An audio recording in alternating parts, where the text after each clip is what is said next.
demanació té la paraula el senyor Albano Fachin, també del grup parlamentari Catalunya sí que es pot, perquè s'han repartit el temps entre el senyor Rabell i el senyor Fachin.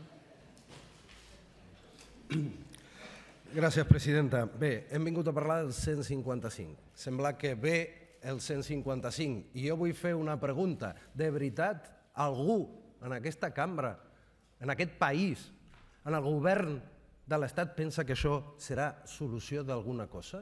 De veritat creieu que aplicant un article de la Constitució desapareixerà la realitat que hi ha a fora d'aquest Parlament?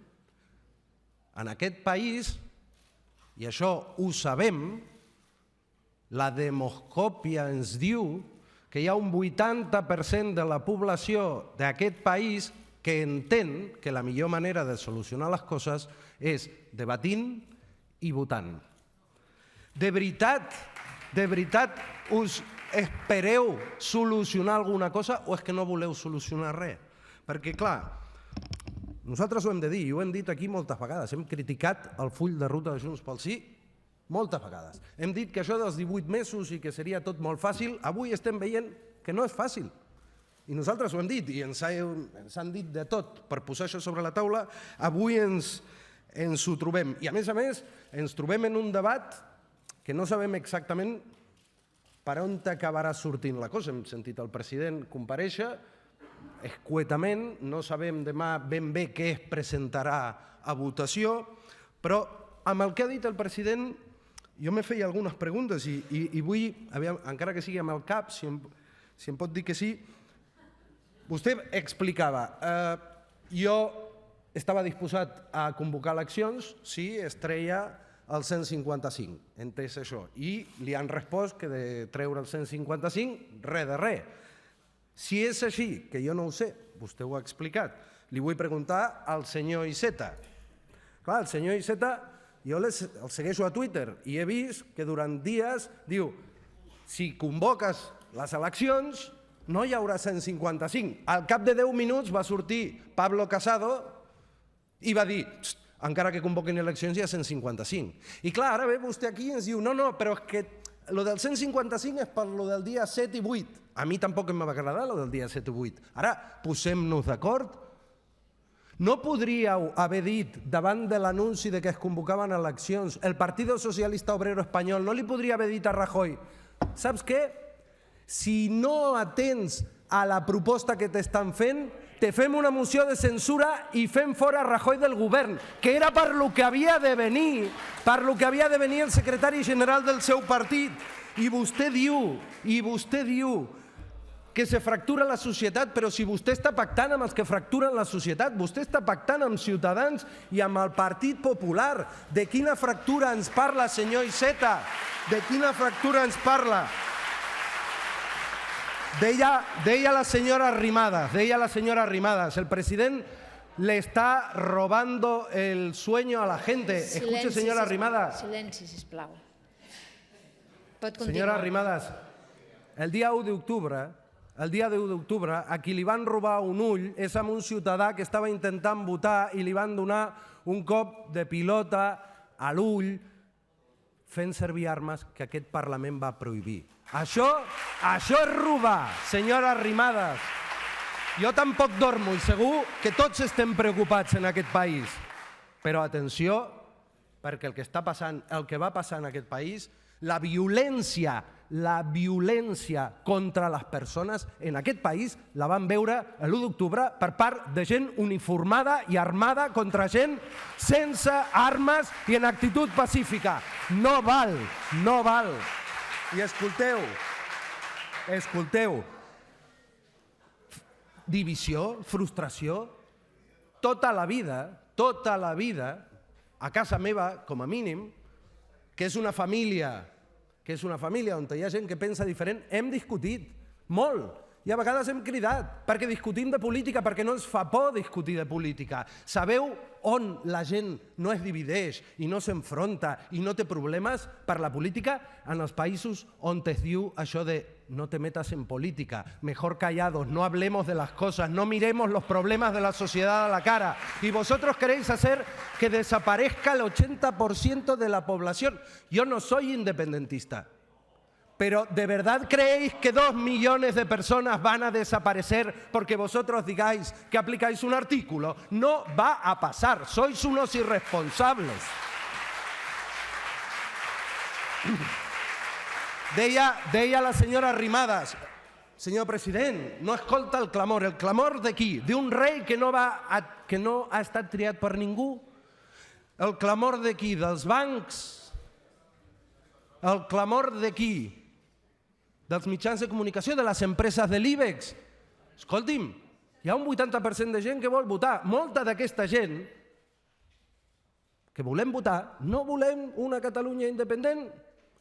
Però de veritat el vostre projecte polític d'estat és tan feble que teniu tanta por de sotmetre'l a la voluntat ciutadana? De veritat aquesta Espanya que vosaltres defenseu no teniu el valor de mirar a la cara a la gent de Catalunya i dir-li hi ha una Espanya possible? No ho voleu fer perquè sabeu que aquesta Espanya vostra no agrada a ningú, ni a Catalunya ni a la resta de l'Estat. Perquè mireu, senyor Iceta, el senyor Iceta parlava de ostres, s'estan anant les empreses de l'IBEX, que terrible. Òbviament a ningú li agrada que hi hagi aquesta mena de problemes. Senyor Iceta, jo recordo veure a la televisió a qui avui és el seu secretari general dient en una entrevista a Prime Time que l'IBEX 35 l'havia chantajeado. El seu secretari general. El seu secretari general dient que l'IBEX 35 l'havia pressionat perquè no fos possible una alternativa progressista. Aquest senyor que es diu Pedro Sánchez, que a la entrevista de Jordi Évole va dir Prisa y Telefónica me impidieron hablar con Podemos, pues sembla ser que un altre cop li impedeixen parlar amb qualsevol que no siguin els de Ciutadans i el del Partit Popular. Senyor Iceta, en què quedem? Traiem a Rajoy o fem cas de l'IBEX? Pregunti-li al senyor Pedro Sánchez per què ara sí fa cas de l'IBEX. Pregunti-li.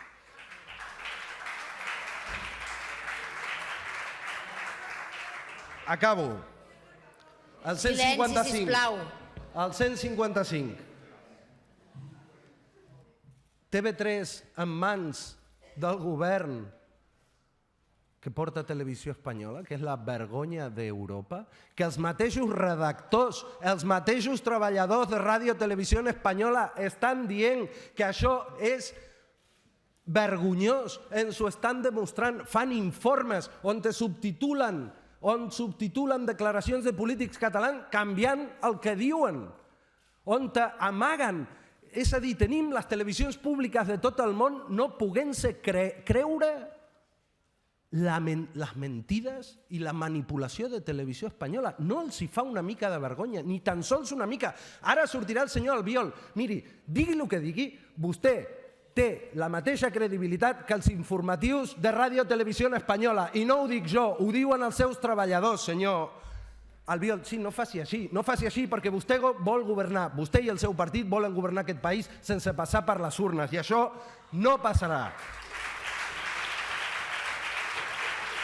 Tothom ho sap. Acabo amb això. Tothom ho sap. El nostre horitzó, i ho hem dit aquí moltes vegades, no és la independència de Catalunya. I tothom ho sap. I ho hem dit moltes vegades, que entenem que aquesta idea de la DUI, i ho hem dit des de fa mesos, difícilment ens pot portar a algun lloc desitjable. Però bé, veurem què és el que ens diu aquesta majoria parlamentària. Ara bé, sembla ser que el 155 serà una realitat. Doncs ho heu de tenir molt clar. El dia 1 d'octubre i el dia 3 d'octubre, malgrat que vulgueu fer creure que això eren 4 independentistes, aquell dia hi havia gent hi havia gent que volia votar, hi havia gent que volia votar que no. I malgrat que parleu de divisió, hi havia gent que anava amb una bandera republicana, fins i tot hi havia gent que anava amb una bandera borbònica i ningú li deia res i votava. Doncs heu d'entendre, i si no ho enteneu, ho veureu, que en aquest país, més enllà d'independentistes i no independentistes, hi ha demòcrates i gent que vol imposar la seva opinió, les seves creences, sense consultar, com ho heu fet sempre. Doncs mireu, aquests demòcrates, entre els que m'incloc, i que el dia que es pugui votar votaré que no, doncs som majoria. I si de veritat no ho teniu tan clar que no som majoria, per què no feu un referèndum? Per què no ho feu? Mentre no es faci aquest referèndum, hi ha una dada, que el 80% del poble de Catalunya vol decidir democràticament. Si voleu seguir donant l'esquena a això, sou tots plegats uns irresponsables, perquè la realitat no canviarà ni per la imposició, ni pels cops de porra, ni per empresonar gent, ni per amenaçar.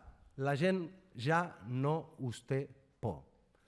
Ens veurem als carrers davant els que ens persegueixen, els que ens colpegen i els que pensen que el franquisme encara no ha acabat. Moltes gràcies. Moltes gràcies, senyor Fachin.